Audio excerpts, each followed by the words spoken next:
Lacey Evans is gone from WWE, and is Aliyah on her way out too? Asuka goes on a tantrum on social media, even harshly criticizing Stardom, and big women's matches announced for All In, Multiverse United, and Payback.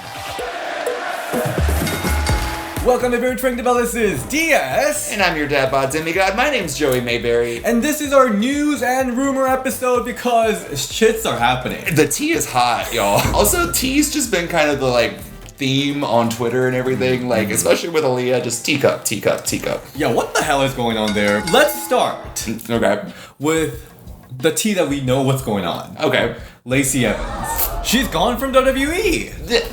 I mean, I don't know if this is her actually being released from WWE or if it's just another gimmick change. Is that what's going on? No, I think she's gone because first of all, she's now in the alumni page. Okay. Yeah, she is. But then she also posted on Instagram saying, "When the clock strikes 12, you will address me as Macy Estrella from here on now." And she also changed her whole social media names to Limitless Macy. Limitless? She's Keith Lee now. That's what she is. That sounds a little bit like a kid's book or something like that. Does Limitless Macy. Limitless. That is a Disney Junior live on stage performance. That's what. Right. Okay, so I actually know Lacey from way back in the day. Oh, from indie days? Yeah. Oh. So this is right before she got signed. She was brought down to a promotion I was working for in Florida called Championship Wrestling Entertainment. Mm-hmm. She had one match, and then next thing you know, she's on television. Oh. I got to meet her, talk to her, and then kind of see what her run was in WWE, and girl got nothing. Do you remember the first time we saw Lacey Evans main roster, and it was just her walking up and down and doing the stuff for 3-4 months without any explanation? It was just, here comes Lacey Evans, and then all of a sudden they finally start giving her a shot, and with Becky Lynch of all people.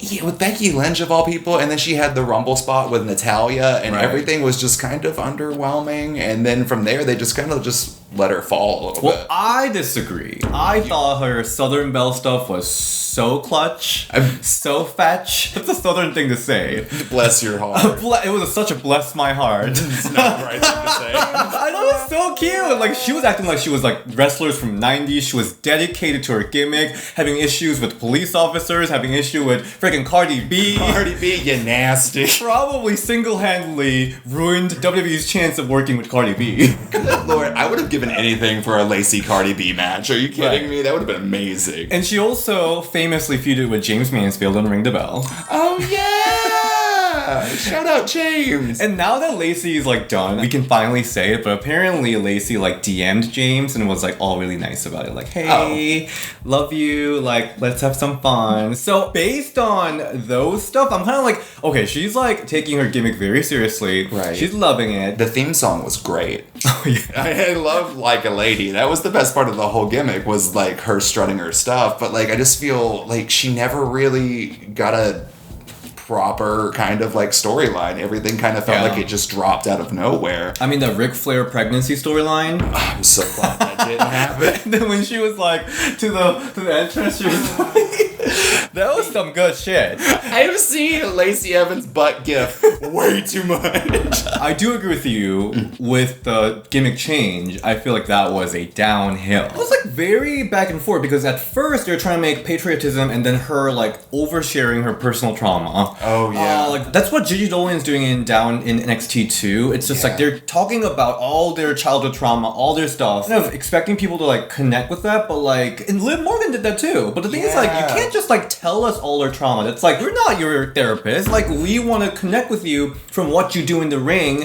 and in WWE settings. So I feel all these TMI gimmicks have been failing. There's very few and far between people in wrestling that I just want to be oh, you're a real person. Yeah. You know what I mean? Even if you're going to portray a real version of yourself, kick it up a notch. Right. This is me. This is all my past. This is stuff, because that kind of stuff is really interesting in a behind the scenes interview kind of thing. But when you're projecting that in front of people, it doesn't really make you an underdog or really make you someone that they want to root for. It's just kind of oh, I feel kind of bad for you. Yeah, this is no chasing glory. This is no chasing glory. And then she turned into a heel using that patriotism, which could have worked, but here's the thing. I think Lacey Evans, from what we saw, of course, my favorite video of her yelling at Sammy Guevara. Can't hear you! Sammy Guevara, number 35! That was good. Like, that was that's good. Lacey Evans we wanted to see. And I was also in the military, so I kind of am like, I see you, Lacey. I think the potential was untapped. It's disappointing. Well, it was disappointing. Not as disappointing as that hat that she was wearing. I'm not saying that it's not official and that it's not like something that people should wear in the military, but it was...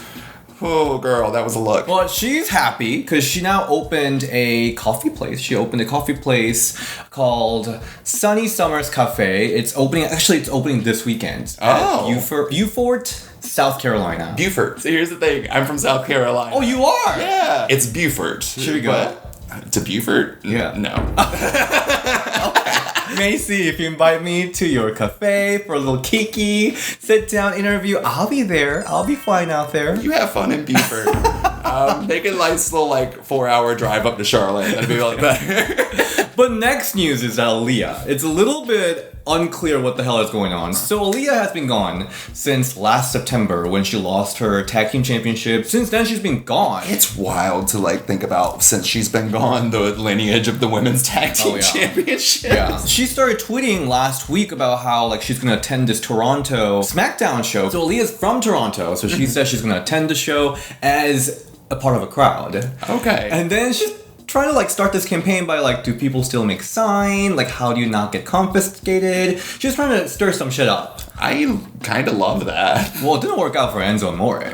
I mean, it's also Enzo Amore, but Aliyah doing that, I kind of dig it. It's kind of the old school Rosa Mendez Glamour fan gimmick, but actually supporting herself. I kind of dig that. But then it seems like it was taken down or something like that. She started posting that she's not going to be there, and then she's selling the ticket.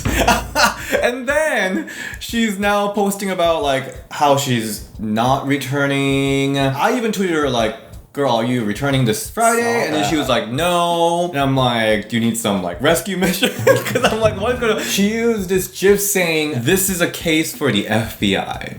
She's a missing person. Well, I mean, you were out on injury, girl. Did she ever confirm if she's cleared? Oh, yeah. She's been cleared for months. Oh. Yeah. Okay. Yeah. So, yeah, where's Aliyah? Not gonna lie. If this is a gimmick, I'm all for it. I'm all in. If this is a gimmick, I would love that. Yeah. Give me that. We're gonna talk about, the real life things kind of being translated into the ring. You just saying that I'm not being used, showing up to an arena with a sign, getting on camera, that kind of stuff I'd be invested in. So you think she's Michelle McCooling? Do it. She looks at WWE and says, "You're not enough for me." I really hope this is a storyline, but I have a feeling that it's not. It's also kind of got me a little bit worried because, there's so many women coming up from NXT. Yeah. There's so many women that are just underutilized on the main roster. Right. And then Aliyah was sort of utilized before she got injured. I mean, she was tag team champion, but yeah, there wasn't much that they were really giving her besides setting that, world record. That was kind of her thing. I loved it. I loved it. But, it wasn't like they were really, pushing Aliyah to the moon. I think they just need to settle on what they're going to make her gimmick besides just Aliyah. When she was coming out, she was being, the little bougie girl in NXT. Yeah. Loved that, because it was, a clear, character trait. Right. And then when she came out to the main roster, she's just Aliyah. And that's... Yeah. I'm like, give her something, and this is something, so take it and run with it. So Meltzer also talked a little bit about Aliyah's situation. So he said Aliyah is clear to return after being put on a sideline with an injury. That made Shotzi take her spot on SmackDown as a babyface, and since then, apparently just WWE had no storyline plans for her. Let's talk about the messy situation. We haven't talked about the messy situation yet? It's a curious case of Asuka on Twitter. Asuka on Twitter is usually known for her funny memes, a lot of photoshopped photos. She loves using anime stuff. Always very fun, goofy character. Sometimes it makes absolutely no sense, but I still love it. Right. But then she chose violence. And she went off. Oh my god. And people were so freaking confused. And this is all coming from when she lost her title. So that night, she posted this thing where she was hinting that she might be retiring soon, that her time's coming up. Right. And then I didn't confirm this because the original tweet's now deleted, but it seems like Asuka finally lost her shit to this fan who said she sucked for eating Hawaiian pizza. Pineapple on pizza. That's why you suck. I think it was like a joke. It was like, oh, the only thing wrong about Asuka is that she eats Hawaiian pizza. It's like, it's a little joke. Because for some reason, she's getting a lot of flack, a lot of hate online. On the internet? Oh. Getting hate?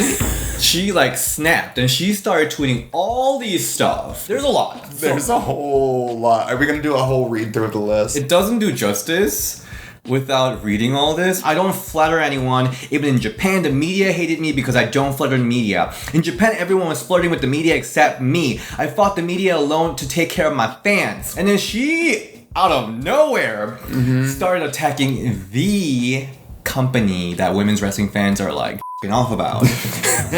Sorry. They blocked me, by the way. Oh, did they really? But we'll get to that. But why? Asuka said, the former editor-in-chief in Pro Wrestling Weekly has made this point on several occasions. That is, Stardom is an organization that was created to defeat me. It is an organization that was created to destroy me personally, but they have failed to defeat me. I don't know what happened to them after that because I came to America. She pulled back a little bit. There's a management change in Stardom. Regime change. The regime change in Stardom. So she did say, what I said is in the past. It was before I came to America. Now the organization has changed and there are a few players I know. So I don't know anything about it, and good luck to everyone that's trying their best. I'm especially concerned about Shuri and Shirakawa, who's talking about Mina. I think a lot of people know her as like the partner for Mariah May right now. Yes. She is slaying. She's so hot, but she's also been like keeping up so well on the ring too. I love her. Mariah? Yeah. Both of them. Oh, okay. I was gonna say, I love me some Mariah. Yeah, I love love Mariah, love Mina. And then, I think the final one really is, I mean, she's been tweeting like nonstop, but basically she said, the media could not bring me down when I came to America. They must have really wanted me to fail. I'm used to it because I've been fighting my critic alone since my days in Japan, but now I'm here, I have comrades in arms, Charlotte, Becky, Triple H. Oh, that's cute. Alright, that was a lot. That was a lot, but it's so out of left field. Like, what's it even... Why? Putting a sriracha wig on. What is the point? I didn't know any of this shit about Asuka's past. I did not know anything about it, and this was like an opportunity for me to like really look into like what the hell is she talking about? Because Stardom, especially right now, is such a buzzword for women's wrestling fans. I mean, of course, Mercedes Moné was there, Sasha Banks was there, killing it, and the match rate there has been just like absolutely amazing. I know, like some of the spots I'm seeing, I'm like, how'd you not die? Like, how are you alive? I mean, I went all the way to Japan to see their show, and of course, I made that into a whole video, how to attend the Stardom show. They hated the video, they blocked my ass, but whatever. Stardom has been killing it, so for Asuka to do this whole kind of a visit to the past and talk about her way of seeing the origin of Stardom was very interesting. I like it because it also like draws back to, I mean, Io beat Bianca for the championship, and then you've got this whole rumor of Kairi Sane returning. So maybe this is leading into something that's going to be absolutely huge. Because I'm not going to lie, the idea of having a triple threat match with Asuka, Kairi, and Io, give it to me now. It will fuel my electrolytes. It'll make me very happy. You think she's rehashing this whole situation for potential feud in WWE? I think so. Like, it's just kind of like everything seems to be kind of circulating and swarming just right at the correct time. And I kind of see the hurricane starting, you know what I mean? You know what? That's an interesting point, because a lot of people are like, she's just speaking her facts. She's just really upset about that pineapple pizza tweet. That's not it. You know what? Maybe. But there is some truth to what she's talking about, because apparently Asuka back in the days was like known for this like shoot style gimmick / wrestler. Let me bring my laptop because there's a lot of research. So this whole tweet has something to do with this manifesto. So Asuka apparently wrote this like manifesto towards the Joshi scene like 10 years ago, and that was like a huge thing. So basically in this manifesto, she was the cover of this magazine in Japan, and she made a lot of points about criticizing Joshi pro wrestling scene. She said the Joshi wrestling scene needs to expand to include other styles of wrestling. You need to eliminate obvious fake moves, conduct review of the industry as a whole and get rid of wrestlers that clearly shouldn't, deal with negative toxic environment of the scene and promote positivity and mutual respect, encourage those who can't develop their persona or style to try other industries rather than flounder in uncertainty. That was some straight shooting. Basically, kind of like how Beth and Natty came for the Divas division. In the storyline they did, Asuka was coming for the status quo of the Joshi wrestling back then. And for Asuka, who was just 5 years in that point, a lot of people thought that was really rude of a rookie wrestler to do that, and that kind of ostracized her from the industry. But also at the same time made her really, really popular, is what I gained from the research. I love people who speak their mind in wrestling, and I love people who tell how they're feeling in wrestling, and exactly like tell what they're uncomfortable by in the business and what they see in the business. And I hate the entire like thought process of, you haven't been in it that long, you haven't been doing this. Right. You know, you don't have to be doing something for forever to have an opinion on what's going on around you. Right. So I love when people want to step up and say, this is what I think needs to be changed, and these are some things that I need to be addressed. That's very respectful to me. But now getting to kind of revisit that and just see this all kind of randomly come up again, like, because this seems like out of nowhere, because there was nothing going on with Asuka and Stardom and no connection really. Minus, I guess, Io Shirai being the champion, taking the title, like, not directly, but off of her. Yeah. And then Kyrie potentially coming in. I think this is a work. I mean, here's the thing, though. I think it's a work. If it's a work, I don't think WWE is doing it. There is no way that WWE is bringing up 10-year-old Joshi politics into WWE storyline. Do you think they can do that? 5 years ago, did you ever think that you would see the Impact Wrestling Knockouts champion in the Royal Rumble? Anything can happen. Like, it can totally happen. And I think that with those three names, if you've got Kyrie, Io, and Asuka, that is the match. Like, that is going to reference everything. It brings everything full circle. It's going to break the entire wrestling internet. So, like, if that's what's going to happen, I think this is setting it up perfectly. You know what? If that's the case, I would be very, very happy. I just don't have the belief in WWE. I'm sorry. I just don't believe that WWE is going to bring some Joshi politics stuff from 10 years ago and make that into storyline. If they had that ability, we would have been in a lot better place. I mean, I think. You're not wrong.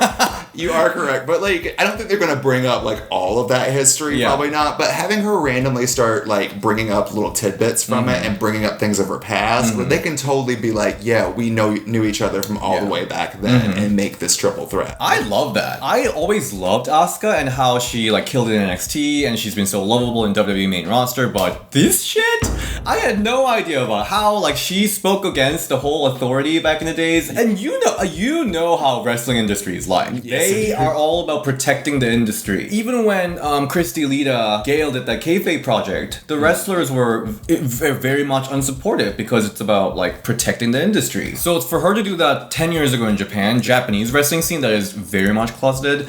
For example, locking Ring the Bell. That's a badass move. Yeah. That is a badass move. I like it. And this triple threat better happen, because you know what it is if they don't have that happen? Baka. Especially with Asuka retiring soon, you know, if they can find a way to kind of encapsulate her career like that, you know, I'll be down for it. That's great. That'd be wonderful. Like, do it. Quick news after this, we talked about all the messy stuff. We've got AEW All In coming next weekend. We got a women's match confirmed for the AEW Women's Championship. It's a fatal 4-way. Guess who they are? Is it Saraya? Is it Britt Baker? Yeah. Is it Toni Storm? Yes. Is it the champion? Oh, Hikaru Shida. Yes. I still thought Toni was the champion. I'm sorry, I wasn't keeping up. It is Hikaru Shida, Toni Storm, Saraya, Britt Baker. Very much predictable people in the match. That's what got me about all of those tournament qualifier matches I was seeing. I was like, well, I know who you're letting win this match. Literally. It was so freaking obvious who's going to win all those tournament matches or whatever. I'm glad that's going to be happening. It's like a little bit of a callback to the first All In, the Fatal 4-Way match. So this is one of those scenarios where I feel like wrestling is a little predictable and I'm like not looking too forward to it. Okay. Like, I think it's going to be a great match. Okay. But you're literally setting up this like golden homecoming for Saraya. Like, it's... Oh, you think she's gonna win? I think she's winning. Okay. Like, yeah, that's my prediction. Because, I mean, how can you not? Like, she comes back from a broken freaking neck. And she is coming back to her home country, wrestling for a championship. Like, it just writes itself. Yeah. Like, and I really liked her match with Sky Blue on Rampage. So proud of my little Sky. And then on Impact Wrestling, so Impact Wrestling is also gearing up for this huge show. It's a Multiverse 2 event. And we got a women's match. We got a Stardom collaboration finally. So we got Stardom's Julia, who is also a New Japan Pro Wrestling Strong Women's Champion, defending her title against 3 other people: Deonna Purrazzo, Giselle Shaw, Momo Kogo. I love this. Yeah. I was so ready for this crossover because I feel like we've been just kind of teased with it for... Yeah. This is the 3rd event they've done crossover, or 2nd? I feel like it's happened more than once, but I guess it's the Multiverse too. Oh, okay. But I think it happened twice, right? I think it happened twice. I think so. Maybe when New Japan is the 2nd one. Maybe. I don't know. I just don't pay attention to men's wrestling, even though I'm a male wrestler, which is weird. But legitimately, I'm just ready for it. I think this is going to be a great match. It's so good. And Julia is like such a big name. Stardom has not been sending anyone to any of these like AEW stuff, Impact stuff. So the fact that Julia is going to be here, it's a big deal because she's one of the big names in Stardom. Powerhouse. Momo's more of a rookie from what I know. I don't think she's like one of the bigger players, but she's like in a big faction with Mayu Iwatani. I feel like there was a boat missed on this, though. I'm not gonna lie. Oh, because you had the opportunity to bring in Mercedes as a Stardom competitor to put her up against Trinity for the championship. Y'all didn't get those ratings. No, but here's the thing. I would love to see that. These multiverse event. I don't want to say it. How do I say it in a nice way? Okay. Looks affordable. They better get some nice lighting, get some nice Titantron everything, because the last couple ones I'm like, this looks dingy AF. I cannot affordable. They need to up their production value for these big events, because I'm like, are you kidding? Like, I think they treat this like how WWE treated Evolution. I agree with you. Just affordable got me, girl. That got me good. And then lastly, we got a big match announced. Trish Stratus versus Becky Lynch in Steel Cage. Now confirmed for Payback. Yes. Very happy about it. But since I'm on the internet and I have a platform now, go ahead and cue the angry music, DS, because I need to rant. Trish Stratus and Becky Lynch are having a great feud. WWE has put like roadblock after roadblock in front of them by stretching this whole thing out. But the thing that has been pissing me off right now is you've seen the video of the botched stratosphere going around Twitter, right? Yeah. Shut up. Shut up. Legitimately, that is a really difficult move. And people are coming after this woman who is now approaching her late 40s for missing a move that is very difficult to do, but yet when freaking LA Knight jumps up and has an issue, they're like, yeah, calm down. Wow. Wrestling is hard. Shut up. Straight men, sit down, sip a Bud Light, get off of Twitter. If Joey's coming for Daddy LA Knight, he is serious. I am serious. No, I love LA Knight. But here's the thing, is they don't come for... They don't. That. They don't. They come for freaking women because there's this whole idea that not only do women have to do it, they have to do it so much better and be perfection to even get taken seriously. Yeah. And it just makes me so irritated because wrestling botches happen every single night. There is not a show that you've ever seen in wrestling where there was not one small little botch. Yeah. Whether or not you noticed it or you didn't. So this whole culture of just calling out people for having one little misstep in the ring needs to stop, because if you think you're that good, then get in the damn ring, bitch. I mean, granted, that match was kind of not a great match. Kind of questionable. But botches happen. Botches happen. If you're going to talk shit about that one botch, you better be tweeting upside down. Because you can't do any of that shit yourself. No, literally. That's the thing. I'm like, just do one handstand. And no, you can't because you're eating Doritos behind your keyboard. And last news. Okay, I'll smile again. Sonny's in jail. Thank you so much for joining in for this news and rumor episode. Joey, thank you so much for being here. I know, I was so happy that I showed up outside of your house with a sign. And I was just like, where's Joey on Ring the Bell? And where can we all find you? You can find me at Joey_Mayberry on Instagram and Twitter, Joey.Mayberry on TikTok. Check out the Golden Era podcast on YouTube and wherever you get your podcasts. And if you want to see me wrestle, a big match just dropped. I'm going to be at Effie's Big Gay Brunch, Chicago. Yes. I'm going to be on Team Midwest facing off against Team New York. It is on September the 2nd. Make sure you get your tickets and come out and see me, baby. Kick their ass in. Yeah, it's also on Fight TV. Buy it. Support it. And you can find me at DS on Instagram and Ring the Bell DS on X. Alright, see you next time. Bye. I wasn't prepared for X.